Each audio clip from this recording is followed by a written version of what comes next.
আমি সৰকাৰেৰ নীতি নিৰ্দেশনা বজায় ৰাখিব লাগে আৰু ৰাইজৰ মাজতো আমি ৰাইজৰ লগত কেনেকৈ আমি আগবাঢ়িব পাৰিম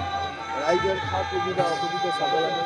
আৰু চৰকাৰৰো যিখিনি দায়িত্ব সেইখিনি দায়িত্ব পালন কৰিব লাগে আমি যিটো নিষ্ঠাৰে কাম কৰি আহিছোঁ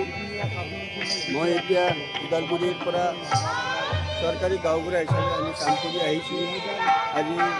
1982 পৰা কৰি আহিলোঁ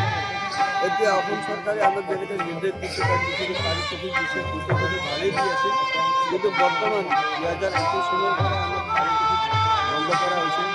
বন্ধ কৰাও নহয় অৱশ্যে যিটো বৰ্ধিতা আছে সেই বৰ্ধিতা আজিলৈকে পোৱা নাই লগত আৰু বৰ্তমান জুন মাহৰ পৰা আমাৰ বৰ্তমান পে'মেণ্ট বন্ধ হৈ আছে সেইখিনি যাতে ৰাইজে চৰকাৰে খুলি দিয়ে আৰু যেহেতু আমি প্ৰতিষ্ঠা যিদিনা হৈছিল ইয়াতে 2006 চনৰ পৰা তেতিয়াৰ পৰা আমি ইয়াতে জড়িত আৰু আমাৰ গোটেই BTAD গাঁওবোৰত যিমান আছে গোটেইখিনি আমি একলগ হৈ কাম কৰি আগবাঢ়ি যাম আৰু ভৱিষ্যত চৰকাৰে যি নিৰ্দেশ দিয়ে সেই নিৰ্দেশমতে আমি আগবাঢ়িম আৰু ভৱিষ্যত আমি চৰকাৰৰ আৰু ৰাইজৰ হৈ সুস্বাস্থ্য সুকামনা আৰু মংগলময় কামনা বিচাৰিছোঁ। ধন্যবাদ।